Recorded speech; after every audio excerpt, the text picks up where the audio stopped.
Welcome to Finstown Castle Hotel in Lucan, County Dublin, where I've invited a special guest on behalf of Boss Ireland to talk to us, and that is Paul Heavey of Leastone Racing Cars. Thanks very much, Paul, for coming out today. Thank you.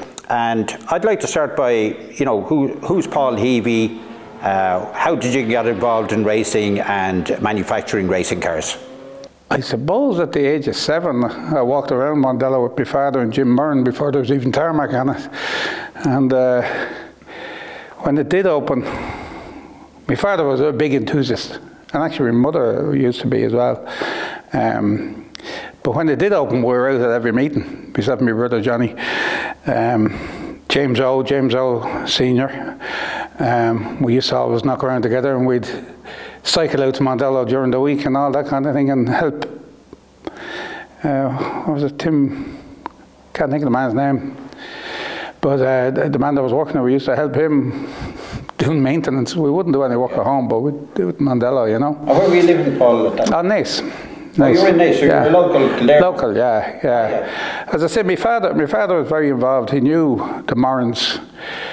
I can remember as a kid playing in what was now the Mondello Lodge, which was the Morans' house. Oh, yeah. So I used to play in there and played rugby with the lads and that. But even I can remember as a young fella, I don't know what age it would have been, myself and Johnny, 10, 12, 14, getting the bus out, the Allen Wood bus out on a Sunday morning at 7:30. Have to climb over the gates to get in. Yeah. Because we couldn't wait for my dad to go out at 10 o'clock. And that was just it. We lived in Mondello, and the big thing, of course, back then was the park. Always dreamt about driving in the park. Loved to race the park and all that, and eventually I did. But that's where it started from. And as soon as I could earn a few bob, I just wanted to make money to go karting. So I got my license at 17. I went karting at 17, and I'm 62 years of age now, and I'm still involved and still loving it, to be honest. Yeah. But where did you're a racing car manufacturer as well. How did that come in? Yeah, well, what actually happened there was, because I either had no money as an apprentice, I used to make everything for my cart, and I'd actually designed and I was going to build my own cart, but you couldn't get the proper aircraft quality material in Ireland. And I just wanted to go down, to step out of carts and go car racing. Formula V seemed the obvious. I remember having a chat with Mick Merrigan at the time, and at the time when Mick and Shale Allis and all that were at their height, Mick was telling us that he used to have to change the big end bolts every 2 or 3 meetings and all sorts of stuff, and they were revving to 7,500 revs. I remember my girlfriend, now wife, Mary at the time, saying, don't need that hardship. Yeah. But David Chain, being David Chain, I remember he wrote a letter, and Robin Rhodes read it out one of the days where I stood down at Shell, as I was then, and all about bringing the class back to basics. Yeah. And it did, and I bought my first car in '86. I bought it on a Wednesday, tested it on a Friday, and raced it in the Leinster Trophy on the Saturday. Very good. What was the Leinster Trophy? What kind of cars were in the Leinster Trophy? You said you were in your V. What other cars were there? I think the Leinster Trophy was F2000 at the time. Was it? Yeah, okay. I think so. I just remember that at the time testing the V on the Friday, and God, it was awful. And Mondello was a lot bumpier than it is now. Yeah, I remember it. And the thing was like, to go on about it in Formula 1, but the thing was bouncing down the straight. So I qualified. At that time there was only 16 on the grid. Okay. We had only 16. I was the 16th entry on the Wednesday. And I qualified 15th and finished last and had a spin. And it was covered live on telly. And my father, Lord rest him, he was dying and he was watching it on telly. He couldn't come out to Mondello at the time. But very luckily, the works driver for Shane at the time was Ben Heary. Oh yeah, Ben, yeah. And Ben came to me after qualifying and just had a chat, and sure, I didn't even know at the time that you could have just shock absorbers or anything. Yeah. Turns out the front dampers were full hard. The only thing that was flexing was the wall in the tire. So it made a big difference in the race, even though it did spin. But from then on, I was just trying to improve things, trying to change things and do all that. And so that was, I'd done the 87 season, then 88 I got a new car, a Shane. And I raced that 88, 89, and I always wanted to. I had ideas of my own. I wanted to build my own car. Okay. Never to sell them or anything, just I wanted to build my own car. And I did in, I think it was in 94, 93. Yeah, and Ray Moore tested it at the end of 94 and then bought one, ordered one off me for the 95 season. And then 96 we went to the UK with Ray and won the championship over there. Ray Moore seemed to have been a great driver, you know, and still is, no doubt. Ray is Ray's a very natural driver. Yeah. Ray could just jump into a car and go quick, where I always needed a day's testing to get up to speed. Ray just jumped in the car and bang, like that. Yeah. His feedback wasn't great, but yeah, he'll laugh when I tell him. Yeah, but he was going quick, I suppose, you know. Yeah, but he used to. He had a great, people call it arrogance. Yeah, maybe arrogance, I don't know. But he had a great attitude about himself. Yeah. And especially when we went to England, they just didn't know what to make either. The pair of us arriving over in this old banged up transit van, and we were a bit of a joke. And he unloaded the car. I wasn't at the first meeting in Silverstone, and there was a bit of a laugh. He had to get about 3 or 4 people to help unload the car. But he put a second on the grid out of a grid of, I think, about 40. So. Wow. It stopped being a joke then. Yeah. But it's great to have a good driver in your car, obviously. Yeah. With a good driver, we got a good engine with a GAC engine, and I just guessed my way, I suppose, to the setup. And I think he won a few races early on, and then I think about halfway through the season in Brands, I'd come up with an idea, an update, and it just transformed the car. Then the car was just on rails, able to handle the extra power. And have you an engineering background as to how, you know? I served my time as a diesel fitter in Roadstone. Well, that should hardly qualify you for designing racing cars. Some lads might say I'm overqualified for V's, but sure anyhow. Yeah. But I studied it. God, since I could read, I was just reading car magazines, and lads would be reading Skid Solo and all that, and the cartoons, I'd be reading some technical stuff. And I just enjoyed it, and still do enjoy the technical end, and certainly now with the 1000 and that, to develop it, get some people in that will actually develop it. It's actually, I just enjoy that end of it. Yeah. Now, what caused you to go, you know, with the motorcycle engine cars like the F1000? The time I was thinking... Which was Formula 5, I think. Yeah, Formula 5 I was at the time. At the time I was thinking about building something a bit different, and I had actually priced... I thought about the 1400 Polo engine. Okay. But sure, at the time, to buy the short block, I think was $4,000 or something silly, and...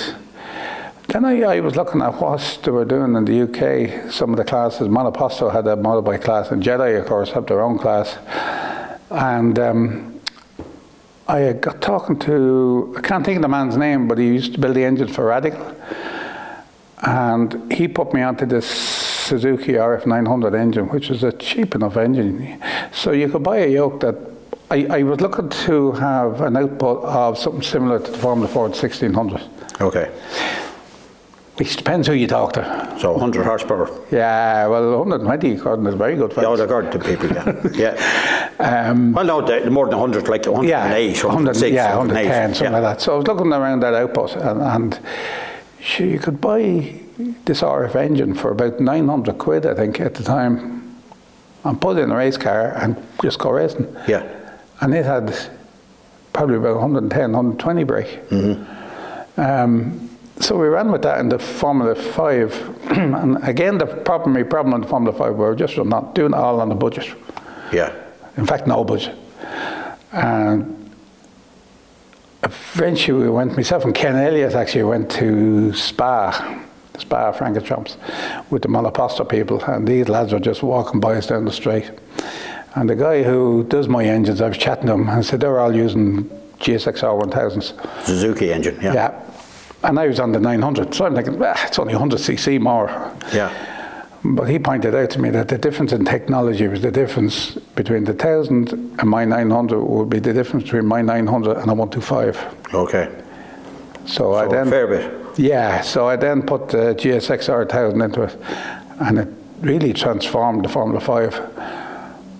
And there wasn't anyone really racing them here at that stage. They were all sold into England and Europe and all sorts of places. So I just raced them in the UK. I used to do the odd race, and then I done the championship, Formula Libre championship, I think in 2012 and 11, I think as well. And yeah, we had great fun. But then I just decided in 12 I wasn't quick anymore, so I gave it up. And I just started designing and building the 1000, which at the time was a similar chassis. It's changed it quite a bit now. And we went to it again with the GSXR 1000 engine, keeping them as standard as we can. And they've really been quite reliable. Yeah. And I mean, I know Carl O'Brien tested at the beginning of last year before we went to England. And I think we only done one test session on a Friday evening because he was in school. And I think he'd done a 53.5 or something on old tyres. Yeah. And we were just talking about it. I thought, gee, you know, if we'd actually put tyres on and set it up and all that, that was the first run all year, you know. Okay. So, I mean, it was still quick enough for around Mondello. And I mean, for small money, they can still be quick enough around Mondello and quicker if you develop them. Well, that lad O'Brien did last year's Leinster Trophy, didn't he? No. With us, or was it the previous year, maybe? In Mondello? Yeah. Yeah, he could have done the previous year. Oh, no, that was Colin Blackburn. Was it? Yeah, and I think he finished 5th or 6th. Yeah, he was quick. Yeah, he was having great. Who was he battling with now? I think it was Fergus Flaherty and Sylvie at the time. In the 05 from the 3 car. In the phone, yeah, the two lads in the 3 cars. Yeah, he was battling with them and holding pace. But I know Carl done a race beginning of last year, Carl O'Brien. Yeah. And he I thought he was with us in... Yeah, he done one meeting and he was battling with... Oh, he had a skirmish with Sylvie, actually. Yeah, then the first one.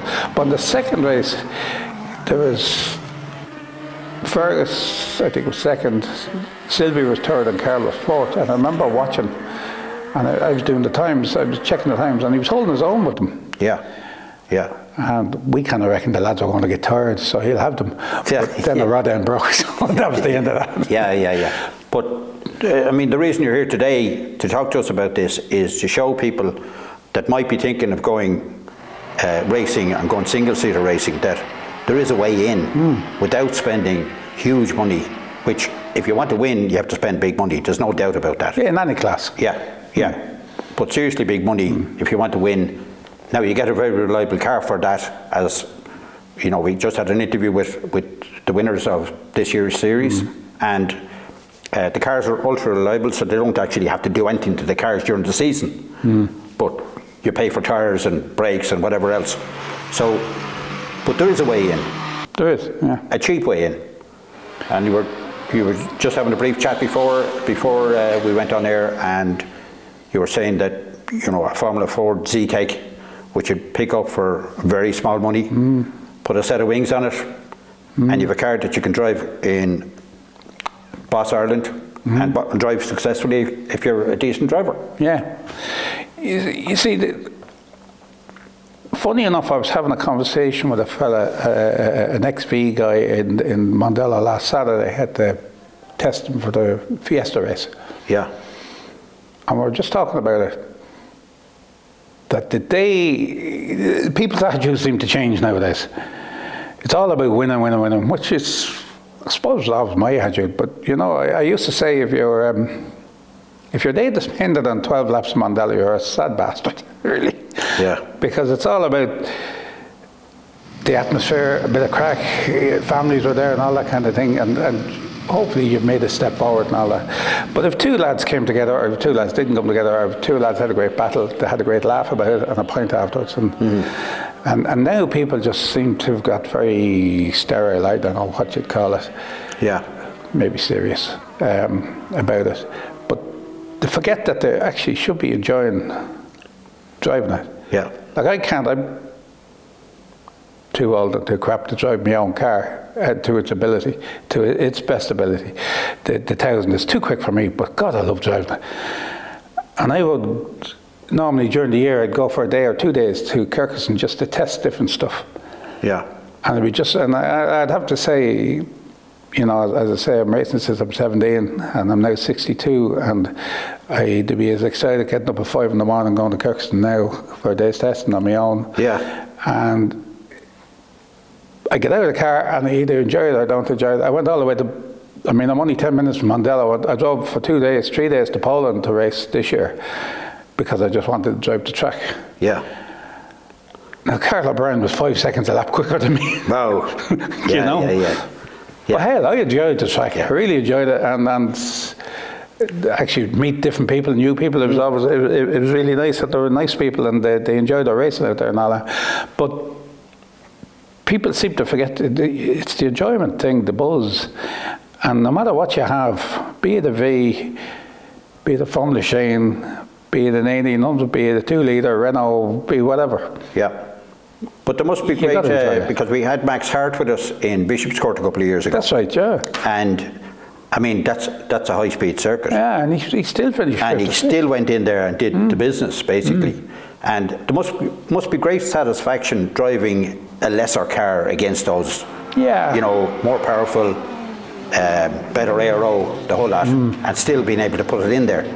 Yeah, we seen in the UK in the Monoposto, when we went over there in 17, there was, Dave goes, okay, we have the Moto Mono 1 litre, which is the GSXR 1 litres, and then they had the 1400, which is a Hayabusa, normally married to a Dallara chassis or something like that, which were obviously that bit quicker, but we were racing with them at the time. And I remember in Cadwell Park, Mark Reed was running second with 2 of these 1400s behind them for about half a dozen laps. And certainly through the mountain section in Cadwell, he could pull away from them. Yeah. But when they got away from him, when they passed him, and he was showing me down through the corkscrew, not the corkscrew, the, can't think of the name of it now, downhill's like a corkscrew anyhow. And he said it to me on the onboard, he watched the onboard, he said, watch this. And through that section, they pulled 3 car lads, and that was just aero. Yeah. You know? Yeah. And just to think, well, you see, my problem is I spent so long running V's on threaded tires around Mondello, and just to think that you've got aero and you've got slicks, to step up to that limit is a big step. Yeah. It's way past me now, you know. That's why I say, that's why Carol is 5 seconds quicker around Poznan. Oh, well, the young lads, you know, you know what you're like yourself when you were young. Yeah. But where did the name Leastone come from? I'm not going to tell you. Don't be like that. No. Okay, so when I was serving my time, a friend of mine used to come karting with me, by the name of Leslie Featherstone. Yeah.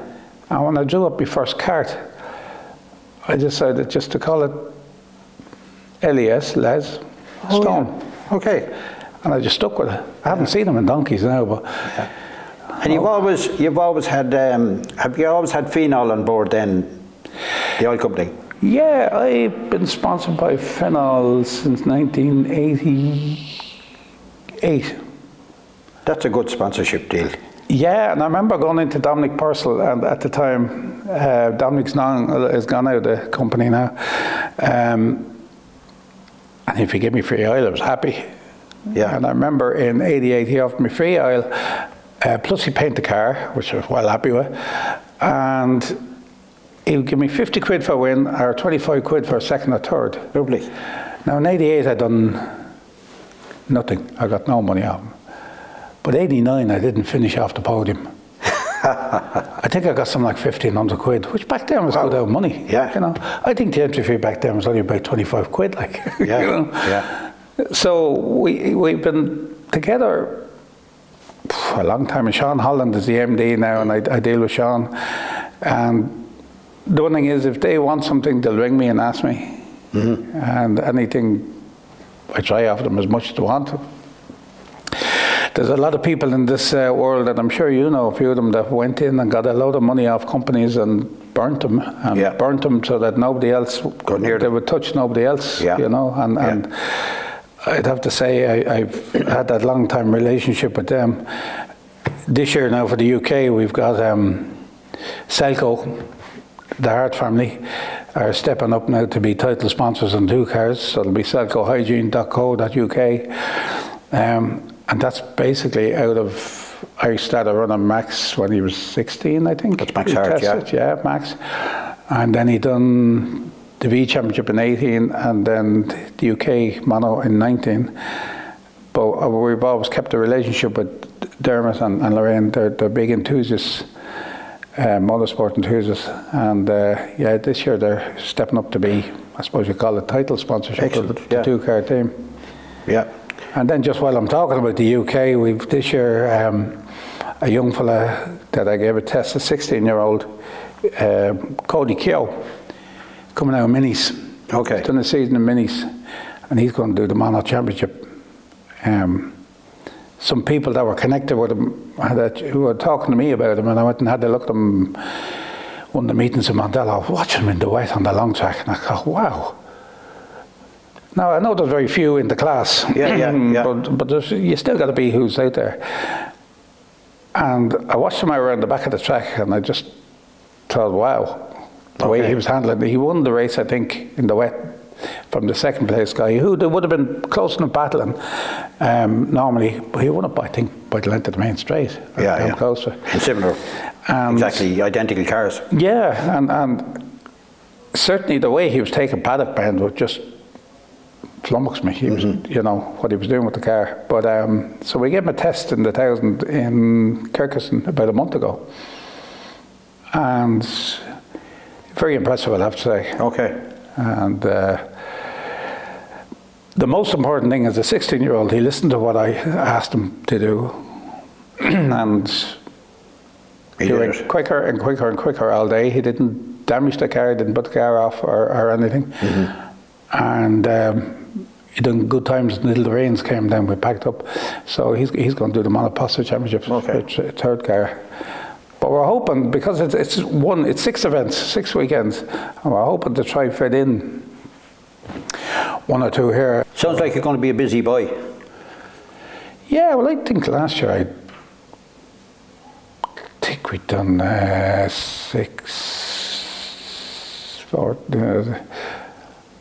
15 meetings. Did you? Yeah. Yeah. So, well, what you're saying is we plan to run a 1600 and under class, and I know there's a couple of cars out there. One lad has bought one already.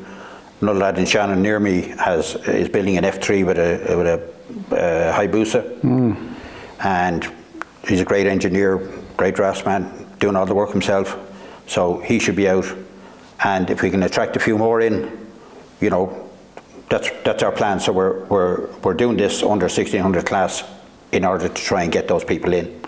And I think if you do that, all you need to do is get 4, really, or 5, to fill the grid. I know from, again, Monoposto, it's like a big Libre race. You have all different classes racing. And like the Silverstone now, I think there's up to 50 cars on the track at one time.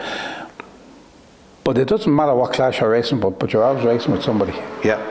And that's the important thing. Yes. You know. Yeah. So whether 1600 is racing with an F3 or not, or Renault or whatever, it doesn't matter. But once you fill the middle grid, and I used to say this about, especially about V, and it died off for a while, once you keep the middle grid full, that the lads are entertaining, enjoying themselves and having fun. That's the important thing. And I think if you just got even another 4 cars just at that level, I think the class could actually take off again, to be honest. You know? Yeah, because it was a bit low, you know, the numbers were low this year. they were building up all up to this year. Actually, it dropped off a bit, and I think most classes did actually. So yeah, we're hopeful. We're hopeful we're going to build it up again and have a good season. The important thing is, and people can dismiss it too, but I'd be watching you doing on your phone doing the coverage live of the race, video, like the live, yeah. And some people dismiss it, not very professional, whatever. But you know what? I can sit at home, or I can be in Silverstone watching it, and I do watch it, and just see what's going on, and that just connects people. And the fact that it goes out on Facebook and all that thing, it's connecting people that aren't at the racetrack. It connects people that maybe have an interest or whatever. Yeah. And that's very important. I know the V's, Michelle Moran used to do a lot of social media, well, still does, social media stuff, and it does work. Oh, yeah. You know? Well, in fairness to Paul O'Connell in Limerick, he actually introduced social media to Boss Ireland. Right. He got it going, and it's moved on since then. And signs on, like, even though I'm an amateur at it, doing the live feed, there's people in Australia, Canada, looking in on this. I know, because I can see, you know, and it's great. It's a great boost for me as well to see that people are actually enjoying the thing. You know, they seem to be enjoying it. But like everything else, Donal, unless you can do it, unless you bother doing it. Oh yeah. And it's the same with any class. Unless the class does it, it won't grow. Yeah. And I've seen that over the last number of years. You've been involved now for a good number of years now, and just to see the way your information's getting out there. There's, I think it wasn't Paul and Barry Rabbit doing, what did they call it, podcasts or something like that, interviews anyhow online and all that. And with the people, of course, in Ireland we'll all dismiss everything. We always dismiss everything. But there's something, and you're just turning it over, keeping it in people's minds, and that's important. Yeah, yeah. And that's the way to get the class to grow, you know. Well, Paul, it's great to have you here. Thank you. And thanks for coming out on well, it's not a bad day today, actually. No, great day. But appreciate you coming over and you're welcome. Hopefully dispelling that thought that you can't drive in Boss Ireland without spending 50 grand or 30 grand or whatever. If anyone has that money to spend, I'll give them my address. Yeah. But I mean, no, you're right. Yeah. Before we go, what's you know, a second-hand F1000 worth today? I don't know. Well, I was selling one there for a while. Well, it's off the market now for 14 grand euros, ready to go. You know. A new car? No, that was second-hand one. Yeah. But it was the one. My son Dave was driving it this year. He won at Donington. And he had a load of podiums with it, so you know, it's a competitive car. So you can buy a competitive car for that kind of money. Yeah. Well, once again, thanks, Paul, and no doubt we'll meet in Mondello or various other places in 2023. Please God. Thanks a lot. Thank you.